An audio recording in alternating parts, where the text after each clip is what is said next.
So once again welcome to profit laddoo. तो आज मैं यहां पर हूं एक कंपनी जो कि electric two wheeler vehicle industry से आती है और जिसका नाम ओला इलेक्ट्रिक मोबिलिटी लिमिटेड है।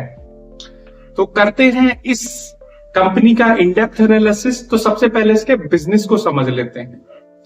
तो ये जो कंपनी है टू व्हीलर इलेक्ट्रिक व्हीकल बनाती है। इसका जो बिजनेस है वो वर्टिकली इंटीग्रेटेड है। वर्टिकली इंटीग्रेटेड का मतलब क्या है? इसका जो पूरी वैल्यू चेन है, यानी कि जो बैटरी पैक्स है, मोटर्स है या जो व्हीकल फ्रेम्स है, उस पर पूरा का पूरा इन हाउस इनका प्रोडक्शन हो उस चीज का। ये किसी भी चीज को आउटसोर्स नहीं करते, ये ऐसा दावा करते हैं। ठीक है जी, मान लिया। उसके बाद में अगर इनके प्रोडक्ट पोर्टफोलियो देखें तो उसमें S1 Pro नाम से इनका एक मॉडल है, S1 है, फिर S1X है, फिर S1 Air है। तो ये सारे इनके जो टू व्हीलर इलेक्ट्रिक व्हीकल हैं इनके, उनके मॉडल्स के नाम है, जो कि सारे एक जैसे से ही लगते हैं, कुछ ज्यादा डाइवर्सिफाई से नहीं लगते, कोई डिफरेंस नहीं लगता सारों में। ठीक है जी। उसके बाद में क्या है, जो ये कंपनी है, मार्केट शेयर इसका जो है 35% है और लीडर है इलेक्ट्रिक टू व्हीलर व्हीकल्स में। उसके बाद में इनको सपोर्ट करने के लिए बहुत सारे जो इन्वेस्टर्स हैं वो हैं, उनका बहुत बड़ा सपोर्ट है इन्हें, चाहे वो गाइडेंस को लेकर हो या कैपिटल को लेकर हो, जैसे सॉफ्ट बैंक है या जैसे मैट्रिक्स पार्टनर्स है, ग्लोबल टाइगर्स है। तो ये 2-3 फर्में हैं जो बहुत बड़ी फर्में हैं, इंटरनेशनल फर्म्स है। तो इनको काफी कैपिटल में भी सपोर्ट है और गाइडेंस में भी सपोर्ट है। उसके बाद में जो इस कंपनी में सबसे बड़ी जो वीकनेस मुझे दिखाई देती है, जो पहली वीकनेस है इस कंपनी के अंदर, वो है कि ये जो कंपनी है, एक तो इसका जो प्रोडक्ट पोर्टफोलियो है वो बहुत लिमिटेड है। जैसे इन्होंने बताई है S1 Pro है, S1 है, S1X है, S1 है ना, तो एयर है। तो इसी तरह का पोर्टफोलियो, एक तो डाइवर्सिफाई सा नहीं हो रहा, दूसरे लिमिटेड सा पोर्टफोलियो है इनका। एक तो सबसे बड़ा फेलियर का इनका ये रीजन है। दूसरा, जो इनका कस्टमर सेटिस्फेक्शन रेट है वो लगभग 60% है और जो इंडस्ट्री का कस्टमर सेटिस्फेक्शन रेट है वो 75 to 80% है। तो कस्टमर सेटिस्फाई हो नहीं पा रहे ओला इलेक्ट्रिक से। तीसरी चीज, जो इसका बैटरी सोर्सिंग चैलेंजेस बहुत है इसमें, क्योंकि जो ये इलेक्ट्रिक व्हीकल्स होते हैं, इनके अंदर जो 40% जो इसका कॉस्ट होता है वो बैटरी पैक्स का होता है। और बैटरी पैक्स बनते किससे हैं? लिथियम आयन, निकिल और कोबाल्ट से। और जो लिथियम, निकिल और कोबाल्ट है, इसके जो प्राइसेस में ना वॉलेटिलिटी बहुत है। इनके प्राइस में वॉलेटिलिटी होती है, तो उससे क्या होता है, जो बैटरी पैक्स है उसके प्राइस में वॉलेटिलिटी होती है। और क्योंकि बैटरी पैक्स 40% कंट्रीब्यूट करता है ओवरऑल जो व्हीकल के प्राइस में, तो व्हीकल के प्राइस में भी ऊपर नीचे वॉलेटिलिटी आ जाती है, जिससे कि क्या होता है, इनके प्रॉफिट मार्जिन्स कहीं ना कहीं पे वॉलेटाइल हो जाते हैं, जिसके कारण ये जो कंपनी है, नेट प्रॉफिट इनका कुछ बन नहीं रहा है, कुछ खास लॉस में है जिसके कारण। उसके बाद में इनका भाई ये जो टू व्हीलर इलेक्ट्रिक व्हीकल्स का जो ये मार्केट है, इसमें पहले तो ये थे, लीडर थे ये पूरी तरह से, लेकिन अब इसमें जैसे इनका इंटेंस कंपटीशन है, किसके साथ में? बजाज के साथ में, बजाज जो मोटरसाइकिल वालों के साथ में, हीरो मोटरकॉर्प के साथ में, टीवीएस के साथ में। तो यार उनके साथ में भी ये बहुत इंटेंस कंपटीशन है। और दूसरा, ये जो मार्केट है भाई, ये जो मार्केट है, एक तो हाईली कॉम्पिटिटिव भी है और प्राइस सेंसिटिव भी है। तो इनपे जो बैटरी पैक्स का प्राइस है वो इनके कंट्रोल में नहीं है। बना तो रहे हैं, पर जो उनके की कंपोनेंट है उसके अंदर, बैटरी के अंदर जो लिथियम है, निकिल है, कोबाल्ट है, उस पर तो इनका कोई कंट्रोल ही नहीं है। तो जिस वजह से फ्लक्चुएशन हो रहा है, उसमें वॉलेटिलिटी आ रही है, कम ज्यादा हो रहा है, और पूरा ओवरऑल जो इनके प्रॉफिट मार्जिन है उन पर फर्क पड़ रहा है। उसके बाद में देखो ये कहते हैं अपने आप को कि हम अपने जो पोर्टफोलियो है एक तो पहले उसको डाइवर्सिफाई सा रखेंगे, एक तो नए नाम रखेंगे सबसे पहले, जैसे इन्होंने अभी कहा भी है जो इनके अपकमिंग प्रोडक्ट्स आएंगे उनका नाम रखेंगे, जैसे क्रूजर नाम रखेंगे, एडवेंचर नाम रखेंगे, रोड स्टार नाम रखेंगे, डायमंड हेड जैसी बाइके नाम से बाइकें निकालेंगे। तो इनका समझ में आता है कि हाँ यार कंपनी कुछ अच्छा कर रही है। दूसरा ये कहते हैं कि ये क्या करेंगे, अपने आप को जो अपना 20 से 40% तक जो ये व्हीकल्स वगैरह है इलेक्ट्रिक व्हीकल्स, इनको एक्सपोर्ट करेंगे फिलीपींस में, कोलंबिया में, है ना, और ये जो इधर अदर देश जो हो गए यूरोप वगैरह, मिडिल ईस्ट वगैरह के मार्केट में, कि हम इनको एक्सपोर्ट करेंगे। समझ में आता है भाई, एक्सपोर्ट आप कर सकते हो। उसके बाद कहते हैं कि यार हम अपने जो प्रोडक्ट्स हैं उसको मतलब बिजनेस को डाइवर्सिफाई करने चाहते हैं। हम क्या करेंगे, मोटरसाइकिल्स में और इलेक्ट्रिक कार्स वाले सेगमेंट में भी एंट्री करेंगे। यार कहना तो बहुत आसान है इन सेक्टर्स मतलब जो सेगमेंट्स है इनमें एंट्री करना, बट आप ये देखो कि यार जो इलेक्ट्रिक व्हीकल्स वगैरह हैं, ये जो कार्स वगैरह हैं, उनमें टाटा मोटर्स कहाँ है, ये मारुति सुजुकी है या महिंद्रा है, कहाँ पहुंचे हुए। इनके साथ तो कम्पीट करना ही बहुत बहुत मुश्किल है, क्योंकि इंडिया के सारे मार्केट शेयर को तो ये इन्होंने लिया। मारुति सुजुकी बाहर की कंपनी है, उसने काफी मार्केट शेयर लिया हुआ है। चलो फिर भी समझ में आता है कि भाई आप प्रोडक्ट के नाम डिफरेंट कर दोगे, पोर्टफोलियो अलग कर दोगे, उसके बाद में एक्सपोर्ट वगैरह कर दोगे।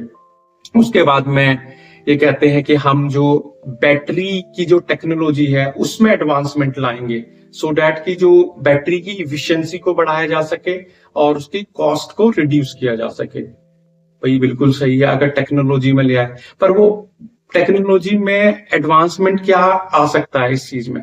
मैंने एक जगह पढ़ा था कि ये जो बैटरीज होती है ना, लिथियम आयन बैटरीज होती हैं, जो आपने सुना होगा एक सोडियम आयन बैटरीज भी होती है, उस पर रिसर्च चल रही है काफी। जो सोडियम आयन बैटरीज होती है वो डिकम्पोज भी जल्दी होती है एनवायरमेंट में और इससे सस्ती भी होती है। अगर ये ऐसा कोई अल्टरनेटिव निकाल लेते हैं बैटरी टेक्नोलॉजी एडवांसमेंट में, तो भाई ये जीत सकते हैं। बिकॉज 40% जो कॉस्ट है वो केवल बैटरी पैक्स की होती है, उसमें जो ये व्हीकल होता है, इलेक्ट्रिक व्हीकल होते हैं, तो वहां पर तो ये जीत सकता है अगर ऐसा कुछ कर देते हैं टेक्नोलॉजी को लेकर। उसके बाद में ये कहते हैं कि हम स्ट्रेटेजिक पार्टनरशिप करेंगे जो टेक्नोलॉजिकल फर्म्स है या ग्लोबल ये जो गवर्नमेंट बॉडीज है, चलो कर सकते हैं। एक इन्होंने बात ऐसी बोली कि जो मुझे थोड़ा सा ऑकवर्ड सी लगी, बड़ा अटपटा सा लगा, कि ये कहते हैं हम ग्लोबल एक्सपेंशन करना चाहते हैं, यानी कि वहां भी हम अपना एक ऑफिस खोल लेंगे यूरोप वगैरह में और यहां से बना के वहां भेजेंगे। मैंने कहा यार अगर आप एक्सपेंशन करोगे तो आपका हाल तो मतलब जो अनिल अंबानी जी का हुआ था ना, कि एक तो जो फर्म है ऑलरेडी लॉस में है, फिर लॉस मेकिंग कर रहे हैं, ये नेट प्रॉफिट कुछ बना नहीं रहे हैं, और ऊपर से एक्सपेंशन पे एक्सपेंशन करे जाएंगे। तो एक्सपेंशन पे एक्सपेंशन करे जाएंगे तो क्या बनेगा फिर। पहले अपने आप को प्रॉफिटेबल करना बहुत जरूरी है, उसके बाद में एक्सपेंशन करना जरूरी है। भाई एक्सपोर्ट आप कर सकते हो, एक्सपोर्ट में कोई दिक्कत नहीं है, बट आप कहो वहां पे हम अपना ऑफिस बनाएंगे, ऐसा करेंगे, तो ये तो भाई और ज्यादा अपने एक्सपेंसेस को बढ़ाने जैसा हुआ। तो ये चीज मुझे समझ में नहीं आई इनकी। बाकी जिस तरह से बोल रहे हैं अभी तो कंपनी पूरी तरह से लॉस में है। देखो इस कंपनी के अभी तो ये लॉस में कुछ खास हो नहीं सकता इस स्टॉक के अंदर, मेरे हिसाब से जो मेरा कंक्लूजन है इस स्टॉक के बारे में। लेकिन अगर ये टेक्नोलॉजिकल एडवांसमेंट जो करते हैं, लिथियम आयन की जगह सोडियम आयन कर लेते हैं, तो वहां इनका रेवेन्यू बढ़ सकता है इस उसमें तो कॉन्टेक्स्ट में। तो दूसरा, अगर ये एक्सपोर्ट वाला अपना अगर बिजनेस सक्सेसफुल हो जाता है इनका, जो ये फिलीपींस में और वियतनाम में और कोलंबिया वगैरह में जो ये भेजना चाहते हैं, एक्सपोर्ट करना चाहते हैं, उससे इनको फायदा हो सकता है।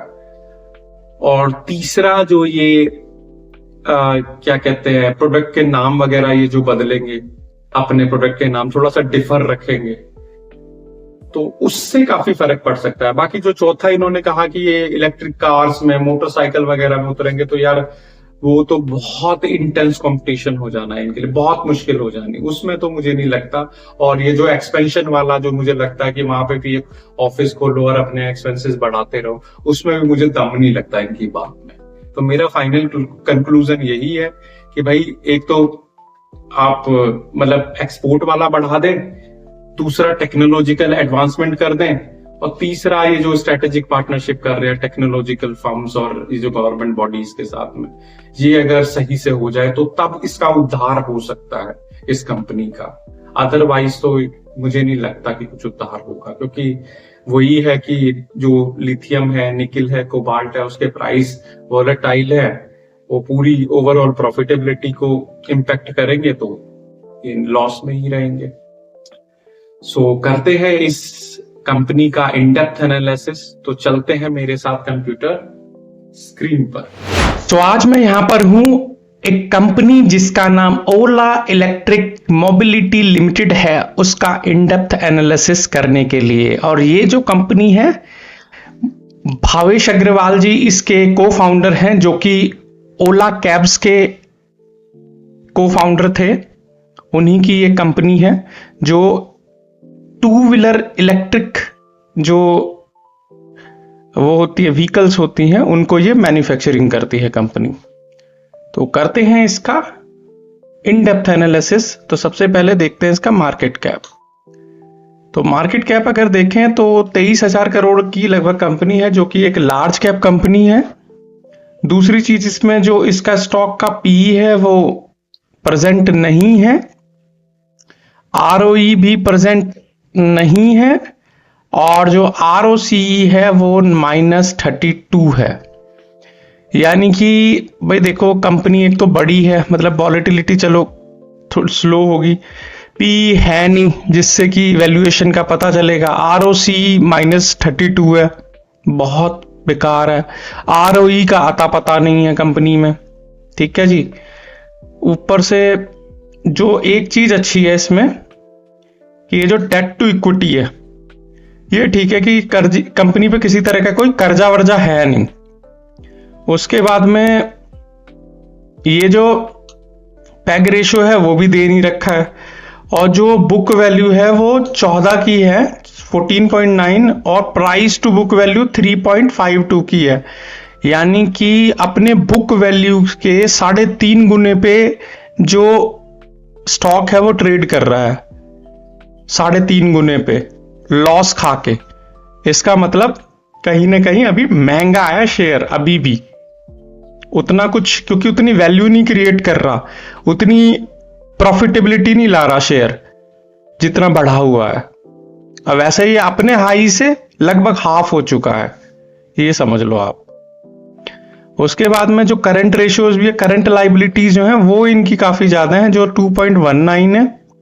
ठीक है जी। इंडस्ट्रियल पी वैसे इसका 50 का है। बाकी चलते हैं आगे। जो 1 ईयर अगर इसका ये देखें 50 डीएमए और इसके ऊपर, तो 50 डीएमए की लाइन के नीचे ये जो करंट प्राइस की लाइन नीचे है इससे, यानी कि मोमेंटम तो है नहीं इसके अंदर।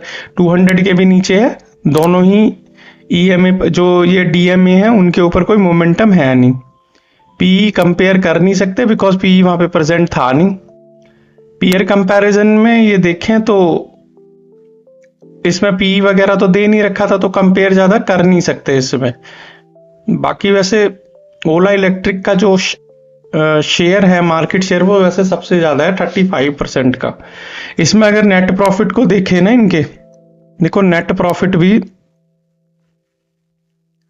कितना है, -1472, फिर 1584, फिर 1822, वो भी माइनस में है तीनों। यानी कि कंपनी पूरी तरह से लॉस खा रही है, बुरी तरह से लॉस। इवन इनका जो कॉम्पिटिटर्स हैं, इंटेंस कॉम्पिटिटर्स, बजाज है, हीरो है, वो आधे से ज्यादा इनका मार्केट शेयर खा गए। इवन 10% इन्होंने मार्केट शेयर भी लूज किया है मार्केट में। इवन इनका जो ऑपरेटिंग प्रॉफिट मार्जिन्स देखो तो वो भी नेगेटिव में है, -48%, -25%, -25%। तो भाई नेगेटिव में चल रहा है ये इसका सारा मामला, चाहे ऑपरेटिंग प्रॉफिट मार्जिन्स हो, चाहे नेट प्रॉफिट हो, चाहे कैगर तो दे ही नहीं रखा इन्होंने, प्रेजेंट ही नहीं है क्योंकि नहीं है ना, कंपनी लिस्टेड नहीं हुई है इस पे ऊपर, तो इसका कुछ दे ही नहीं रखा है। उसके बाद में जो इसका CWIP है उसे भी देखें तो वो भी इन्होंने काफी घटा दिया, 7 गुना कम कर दिया है। पहले 507 करोड़ था, फिर 713 करोड़ था, फिर 99 करोड़ कर दिया है, यानी कि इसमें भी कुछ खास कर नहीं रहे हैं ये। उसके बाद में अगर CWIP में भी नहीं कर रहे और फिर कैश फ्लो भी इतना कुछ खास नहीं है, तो कैश फ्लो भी यहाँ पे ये देखो 878 करोड़, -1167 करोड़, फिर 179 करोड़, तो माइनस में है सारा लगभग कैश फ्लो, यानी कि गल्ले पर भी कुछ खास बच नहीं रहा इनको। उसके बाद में working capital days huge negative कर दिए हैं इन्होंने कैश कन्वर्टिंग साइकिल को। देखो पहले तो खाली -4 था, अब -43 हो गया है, पैसा आ नहीं रहा बिल्कुल भी इनके पास में। और शेयर होल्डिंग पैटर्न की अगर बात करें इनके, तो भाई जो प्रमोटर है अभी इसमें 36% की हिस्सेदारी के साथ में है, और 2% FIIs, 2% DIIs, और पब्लिक बेचारी इसमें फंसी हुई है। ये कितनी है? 52% की पब्लिक फंसी हुई है इसमें, और कुछ अदर्स भी हैं जिसमें 5.27 की परसेंटेज है, यानी कुल मिला के पब्लिक बेचारी हमारी फंसी हुई है इस स्टॉक के अंदर। तो मैंने जैसे बताया था कि यार फंडामेंटल एनालिसिस के हिसाब से तो बहुत वीक कंपनी है, कुछ भी खास है नहीं इसके अंदर, ना प्रॉफिट बना रही है ना वो बना रही है, और खाली बस नाम ही नाम है। ठीक है, जो इस कंपनी का उद्धार देखो, ये जो इंडस्ट्री है ना, इस इंडस्ट्री के अंदर जो ये 2 व्हीलर इलेक्ट्रिक व्हीकल की है, इसमें आपको मैंने पहले भी बताया था कि इसकी जो वैल्यू चेन में सबसे पहले बैटरी पैक्स, मोटर्स और जो व्हीकल फ्रेम होता है, 3 चीजें रोल करती हैं, जिसमें बैटरी पैक जो होता है 40% कॉस्ट में वो होता है, कंट्रीब्यूट करता है। अगर बैटरी पैक आपने कंट्रोल कर लिया उसका प्राइस को, तो ओवरऑल जो उसका जो 2 व्हीलर ये जो इलेक्ट्रिक व्हीकल का प्राइस है वो कंट्रोल हो जाता है। वो इन पे कंट्रोल नहीं हो पा रहा, जिसकी वजह से ये ह्यूज लॉस खा रहा है, ह्यूज लॉस जिसे कहते हैं। अब चलते हैं हम इसके ट्रेंड एनालिसिस पे, तो ट्रेंड भी कुछ खास होगा नहीं, जैसे 1 डे का तो नेगेटिव ही है, उसके बाद में 1 वीक का भी, 1 वीक का थोड़ा सा पॉजिटिव हो गया ओला इलेक्ट्रिक, बाकी 1 मंथ का भी रेड है, 3 मंथ्स का भी रेड ही है इसमें, ये देखो, और 6 मंथ का भी रेड है, यानी डिक्लाइनिंग ट्रेंड में है। ठीक है जी, उसके बाद 1 ईयर का देखें तो वो भी डिक्लाइनिंग ट्रेंड है। ठीक है जी, बाकी तो सारा और डाटा है भी नहीं इनके पास में, 1 ईयर तक का ही है। तो ओवरऑल जो स्टॉक है वो शॉर्ट टर्म में भी, मिड टर्म में भी और लॉन्ग टर्म में भी डिक्लाइनिंग ट्रेंड में है, नीचे की ओर है पूरी तरह से, कोई चांसेस नहीं है ऊपर अभी जाने के।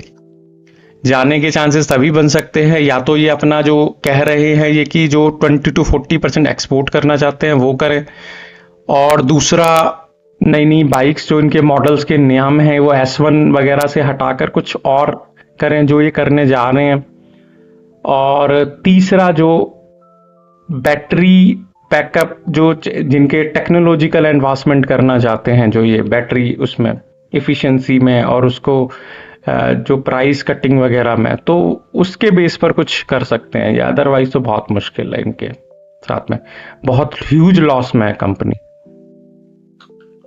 बाकी अगर देखें इसका टेक्निकल एनालिसिस, तो उसमें क्या है कि सबसे पहले कंपनी का जो प्राइस है वो 51.50 है, 51 रुपए पे आई हुई है। भाई देखो सपोर्ट तो इसका क्या देखें, क्योंकि कंपनी बुरी तरह से स्टॉक नीचे की ओर जा रहा है।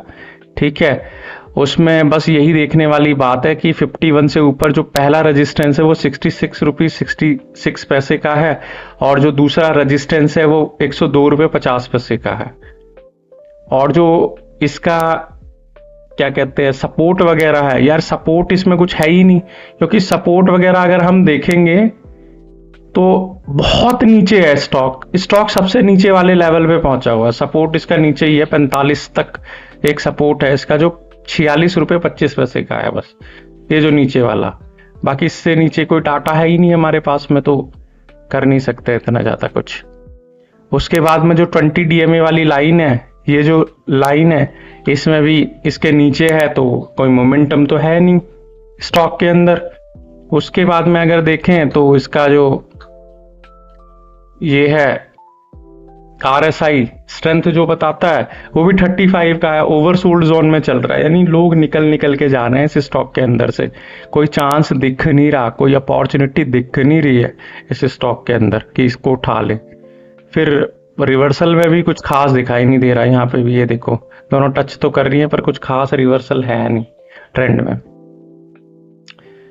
तो अगर अभी भी आपने मेरे चैनल को सब्सक्राइब नहीं किया है तो प्लीज़ यार सब्सक्राइब माय चैनल और hit the bell icon, so that कि रेगुलर बेस पर अगर आपको कोई वीडियोस चाहिए तो वो मेरी वीडियोस आप तक पहुंच सके। अगर नए हो तो फिर भी सब्सक्राइब कर लो, पुराने हो तो भाई लाइक और शेयर जरूर कर दिया करो।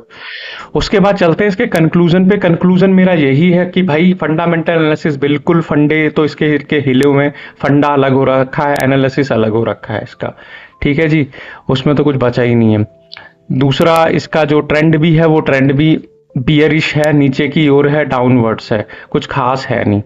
और टेक्निकल एनालिसिस में भी किसी तरह का कोई मोमेंटम नहीं है, EMA के थ्रू किसी तरह का कोई स्ट्रेंथ नहीं है और किसी तरह का कोई रिवर्सल भी नहीं है।